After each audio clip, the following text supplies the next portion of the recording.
Hi, I'm Lisa. And I'm Jen, and this is the Megaphone podcast. And today we're going to talk about a problem that's so you.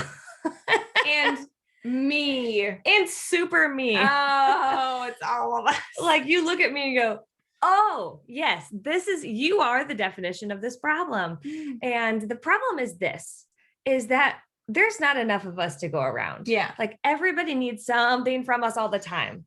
And as soon as we get done giving to somebody else is next in line. Needs something. Something. Yeah. It comes in seasons. It does. You know? It does. Yeah. But I'd say overall, you might feel like there's just not enough of you to go around. Yes. Yes. Yes. There's just not enough of me to go around. Or time in the day. I mean, you name it. It's right. Like, yeah. There's just not enough. There's so There's not enough. Yes. Not enough sleep, not enough time, Caffeine. not enough everything. Never enough caffeine. So, what I used to do and say, which I no longer, because I have learned. You're a new woman. I'm a brand new woman. So come learn from me because I learned from someone else who I believe was sent to me straight from the Lord himself with this very important message for all of us. So I used to say for years and years when I was teaching and started speaking and writing and blogging and all this stuff, self-care. That's what I preach. And I do. I love me some self-care. We know this, but I would always say, you can't pour from an empty cup. Which is true. This is science. Okay. It's not only a catchy phrase. Oh, and moms are like, that's right. Oh yeah. And everybody's like, yeah. And I'm so tired. And so that's what I would start. That's what I could talk to you about the dangers of not knowing how to fill your cup and prioritizing self-care, because everyone's going to need something from you. That's just the way it is. Yeah. And so you're going to have something to give. So you better learn how to fill your own cup. And you would even say, like, with Jesus and with this, I mean, you would try to get the priorities in line so that they're feeling it the right way. Yeah. But still the phrase, you can't pour from an empty cup. I retract.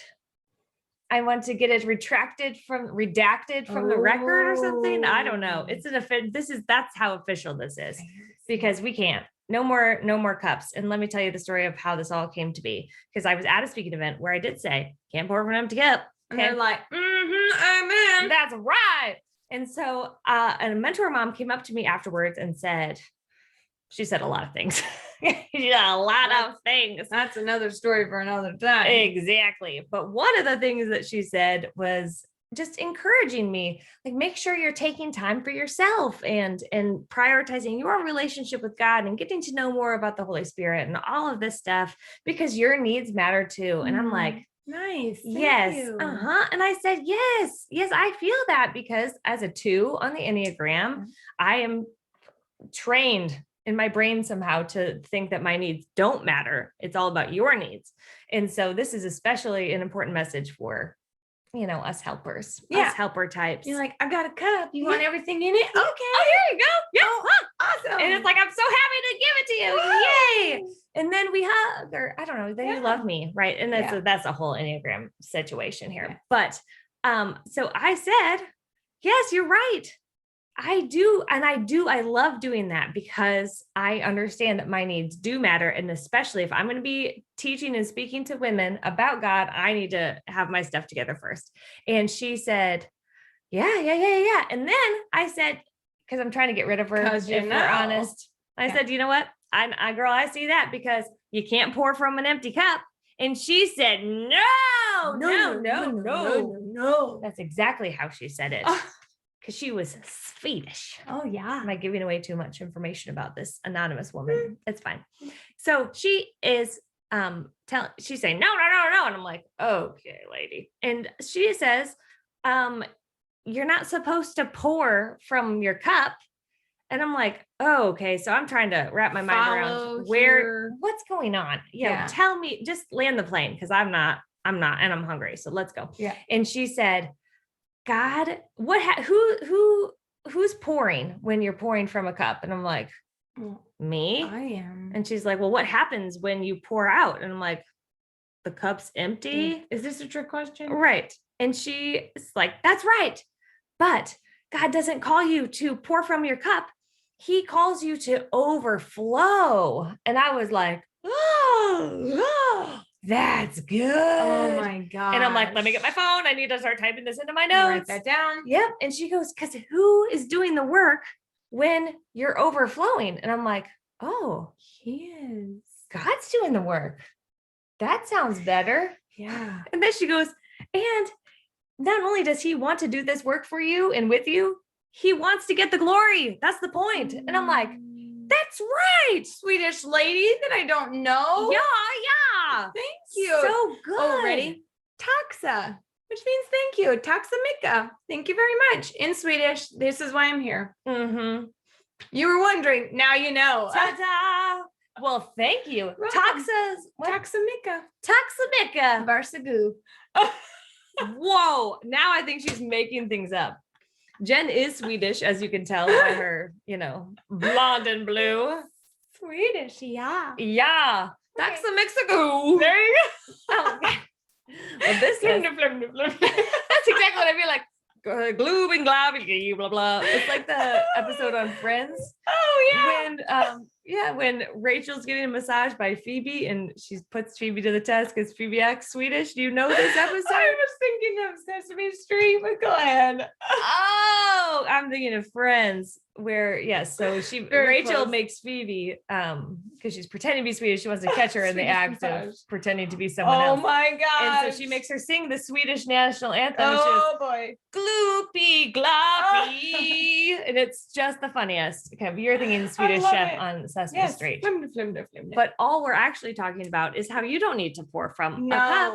You're not called to do that. You're called to overflow. And so that was the world's longest setup to get into our problem today. Oh. Where do we even begin? Point number 1. How about that? Yes. We don't know how to fill our cups. Wait, once it's empty, right.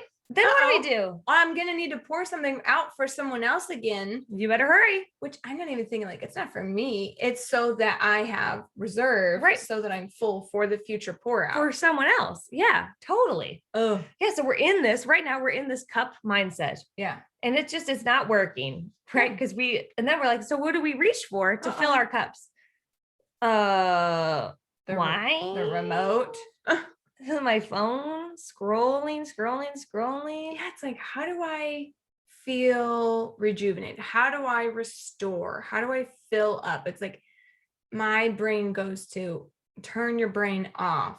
Right. So it's mind numbing kind of stuff. Yeah. And then I don't feel full. No. My cup is not to the brim. No. Right. It's maybe a little full. And even if you do the healthy things, like I'm going to go for a run because I know every time that works for me. And I'm going to sing worship music and I'm going to do all the things that fill me to the tip top. I'm going to do all the things. I'm going to do that. And it's going to work. And it does until someone needs you in 2 seconds. And then you're like, whoop, out it goes.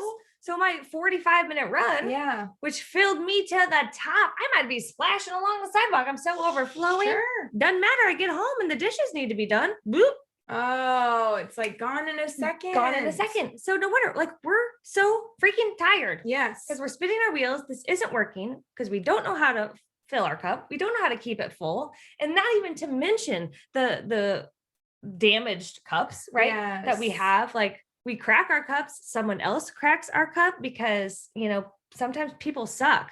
Right. And they make decisions around us that affect us that now we've got leaky cups. We're making messes all over our lives. What I don't like as you're talking right now, I'm like, the focus is on us. Yeah. And it's on other people. It's like wrong everywhere we turn. It's about us or the other people. Cause I'm thinking I've even tried to use people to fill my cup. Well, I'll call this person and we'll hang out and then I'll feel better.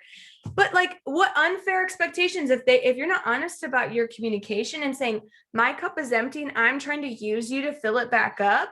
Right. It's like, well, what if they're needed? Not you.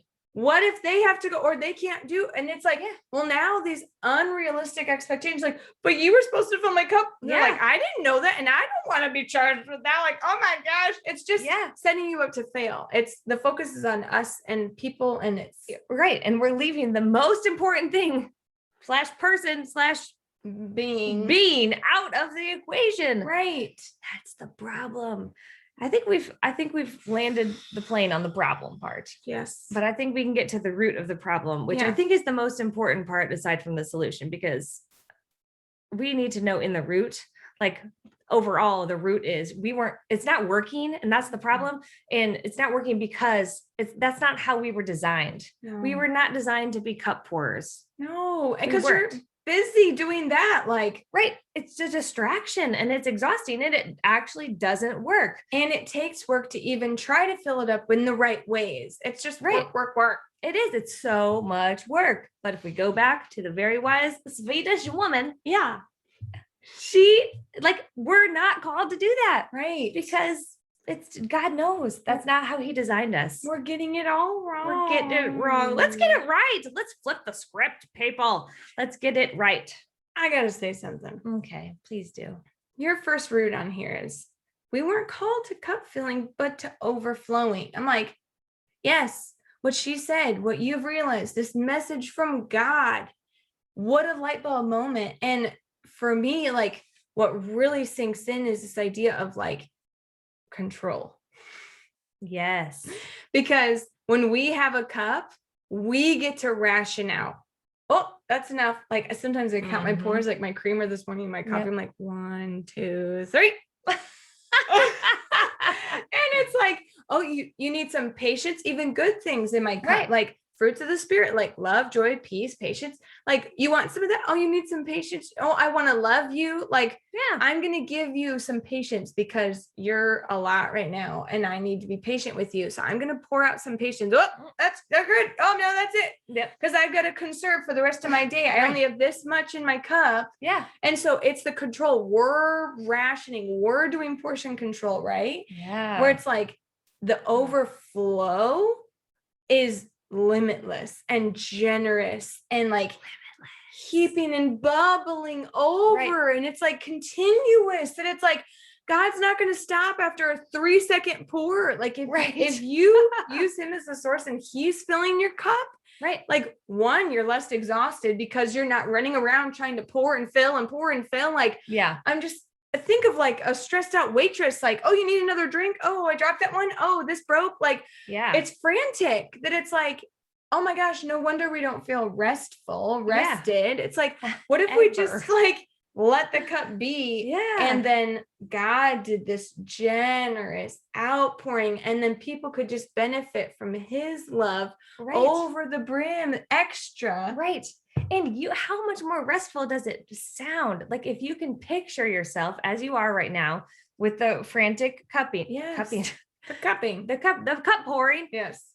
But just to stand firm. Upright. Planted, deeply rooted, right? That's the name of the series that we're talking about. Like deeply rooted, like you don't have anywhere to go. Because you're rooted and you're meeting needs, God's meeting needs through you way over there, better than you could ever do it. Okay. He knows you don't know. You don't know what's going on.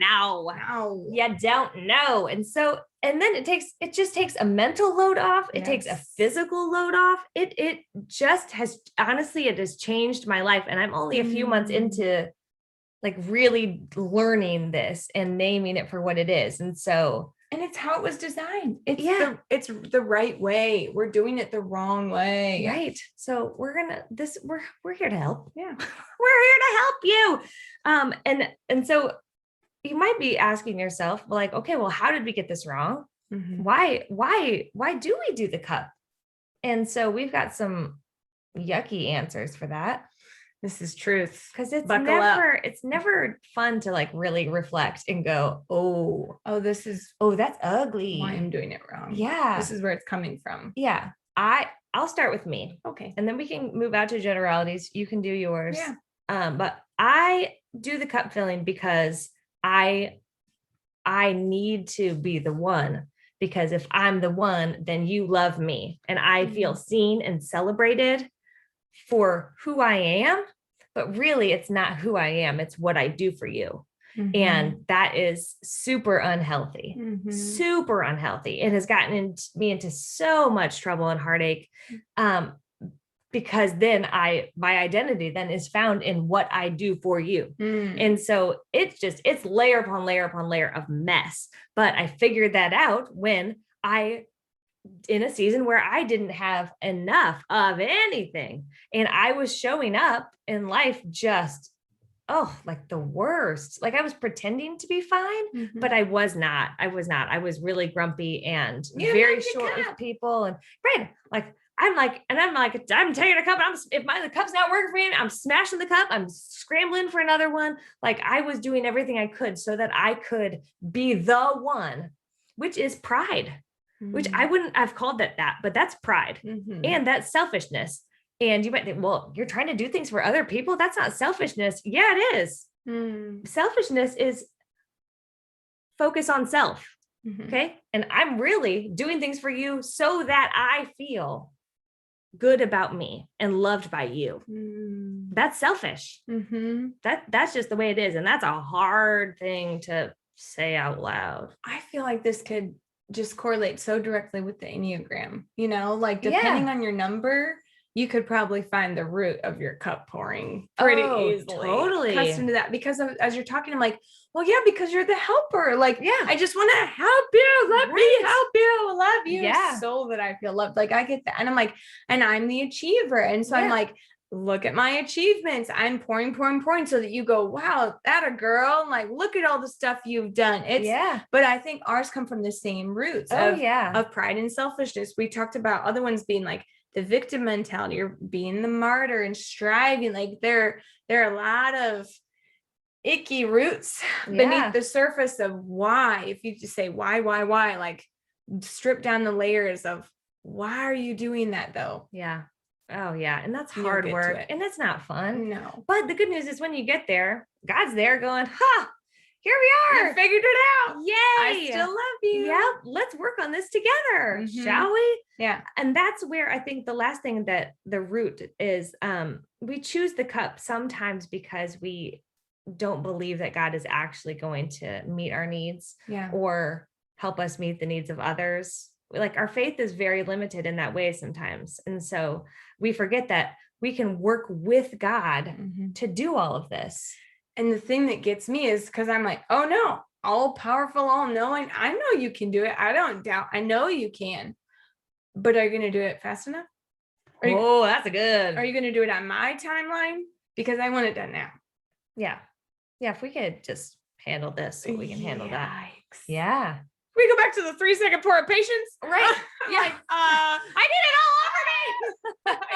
I can't give you any. I need all of it. Exactly. Like, oh my gosh. And that's we didn't even touch on that. Did you hear us say, and then I get something for myself from my cup? Not one time did we ever say that in the last 20 minutes. All the other people. Oh my gosh. This is a problem. Oh my gosh. But here's the solution. Yeah. Let's just get right to it because by now you're like, I don't want to hear any more from you about how my life is. I feel worse. I feel worse now. Thank you very much. The solution is to be intentional about growing your roots. And can you trust God in there too? Like, with the timelines and the surrender and the knowing that he can do it, like exactly. Maybe that's your preface, like start with trusting God. Yeah. And then start the root. Yeah. But I would say too, if you're not going to trust God unless you see him in action and he's going to work with you in action. Yeah. So just take the step to go, I'm going to work on these roots because this is the end goal. I see it. Yeah. I don't know how to get all the way there, but I know how to take the first step. Yeah. And, which is, so, in Colossians, right? Oh yeah. 2:6-7. It's the NLT version. And it says, and now just as you accepted Christ Jesus as your Lord, you must continue to follow him. Actually, let me back up a little bit because I learned this yesterday from some mentoring. Let me tell you what to look for in this verse as I read this to you. Okay. Right? I want to take notes. I know. Okay. Let me tell you what to look for. You're going to look for following Jesus and how you can't just say yes one time and that's not enough. You're going to look for how to grow the roots and the benefit of growing the roots. Mhm. And then you're going to learn more about your faith and overflowing. Okay. Ooh. So those are the things I want you to be looking for. And this is just off the cuff. Someday I'll be better at this, but I'll have planned it in advance. And now, just as you accepted Christ Jesus as your Lord, you must continue to follow him. Mm-hmm. It's not a one and done. Right. It's a yes, yes, yes, all the time. Mm-hmm. Let your roots grow down into him and let your lives be built on him. Mm-hmm. Your roots, like just picture your whole life, but growing on top of and intertwined with the life of Jesus. Mm-hmm. Like you're a divine being. Mm-hmm. You're right up, mashed all up there in there with Jesus, right? Like he's inside you. We think it's so separate, but no, it's not. We're so intertwined with him, and that's an amazing gift. So after you do the roots, then your faith is going to grow stronger in the truth that you were taught, and you will overflow with thankfulness. And I love the roots. And Jen, you found this verse for me as I was, doing this when I did the sermon and the devotional and all this stuff. And it's just so good because it encompasses everything we're talking about. Yeah. Let your roots grow deep and then you will overflow. That's what you're talking about. And if you want to, am I making an impact on my life? Am I doing the right thing with my life? My life. Is your life built on Jesus? Is your life built and your roots just totally intertwined with his life? Mm-hmm. There's your answer, the other thing that came to me with this is you will overflow with thankfulness.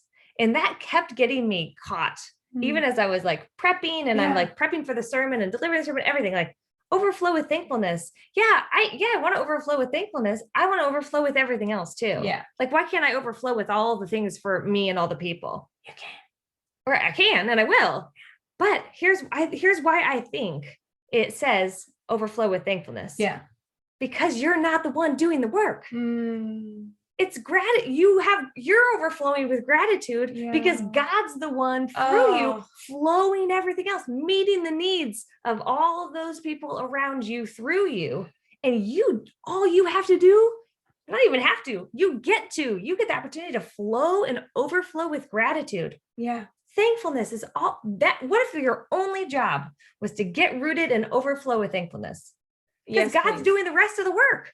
How many things could you check off your to-do list? No kidding. We're doing too much. How rested and peaceful would you feel? I love the thankfulness part. Yeah. That's good. It's good. Jonah got me, my 7-year-old son, got me earrings for Mother's Day. Aw. Okay, they're me. They are Jen earrings and I get compliments on them. And when I opened them, Jacob's like, those are so you. He didn't even pick them out. What? Jonah picked these out from Target. Okay. Oh. They are mean earrings. Well, he started in the right spot. Exactly. You can't go wrong. Yeah. So sweet. A mug. He killed the Mother's Day game. It was awesome. But I've been wearing these earrings because I love them. Yeah.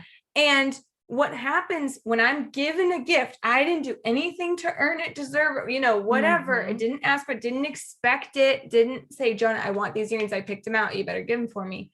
Mother's Day's around the corner. Then my birthday's after that. No, nothing. I didn't do anything to receive the amount of gratitude I feel for Jonah for going out of his way and doing that with an adult.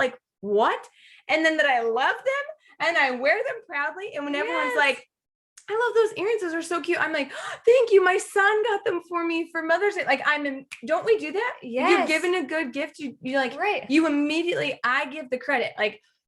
Thank you so much. My son actually picked these out for Mother's Day. Maybe it's a TMI thing, but no, I do that too. Oh, I love your dress. Even if I bought it myself. Oh, it's from Target. Oh, thanks. $5 clearance rack. You have to say something. We give credit. My thankfulness is expressed immediately, right? Because I'm overflowing with thankfulness for those earrings, right? It's how much more with God and the fact that it's so that you said in the beginning with the Swedish woman, is that he would get the glory. Yeah. And I'm that is huge. Right. Because when he's doing it, then we're thankful. Then we're telling everyone That's good. Oh, Lisa, thank you so much for your love today. I just caught that right off the brim of your cup. It's just overflowing and be oh, thanks so much. No problem. You know what? Actually, that's God's love. Yeah. It's for you. It came over my brain. But Yeah. I just the deliverer somehow. yeah. I don't know how it works. Yeah. It's like magic. So glad you caught that from him. It's his love. Yeah. Oh wow, Jen, thanks for showing that. Whatever. Like, oh, thanks, God. That's God. Yeah. Which is, that sounds weird and feels weird to say, but we can say it in so many words. You can give him the glory. Totally. You know? Yes, absolutely. Yeah. And that is a game changer, because then how Yes. many people can see you and go, how are you so steadfast? Yeah, and joyful. How do you do this? Mhm. Whatever you got going on here, Yeah. I need some of that. How are you refreshed even when you're tired? How Yeah. are you joyful even when times are dark? Exactly. It's like, because God, Yeah. like he's the source. I'm deeply rooted. That's what you go. So I'm deeply rooted. Mhm. That's right. Well, yeah, like God's my source. Like he, right. And those are things we've talked about we talk about, and we talk in and around it in the church and whatever. Mhm. We're going to get so practical with you, because you might be going, yes, I'm ready, but how? Tell me exactly how. What does it look like? We're going to get to all that. Totally. We're going to do it all. Yes. So if you're like, I need this. Yes. How do I grow the roots? Oh, Do we have an answer for you? yeah, baby. We've got the next 12 podcasts that we're going to be growing roots together. Mhm. And this is all based on the devotional that I wrote. It's a 12-day devotional journey. So you could do it instead of the days, you could do weeks. Okay. 12 weeks of root growing. And this devotional, Deeply Rooted, is available on my website. It's 99 cents to download. $1. It's a less than $1. Yeah. Phew. 1 cent less than $1. 1 cent. You're welcome. Okay. It's because 99 cents sounds cooler than $1. Because this isn't the dollar menu. Okay. I'm not McDonald's. Right. This is 99 cents because we're cool like that. Yeah. To download it. Or I will mail you a hard copy so you can have it in your hands and you don't have to worry about, do I print this off at the UPS store and my printer and all the ink and that. I can take care of all that for you. And I can snail mail that bad boy to you for $2.99. Okay. Less than $3. And over the next 12 weeks, you can start growing roots intentionally with us. We're going to grow the roots of rest, the roots of rediscovery, and the root of response. Yes, please. Oh, it's so good, you guys. And we want this so bad for you, because I believe that we've both experienced freedom in the overflow and in the being rooted. But today, we just want to leave you with the permission to put the cup down.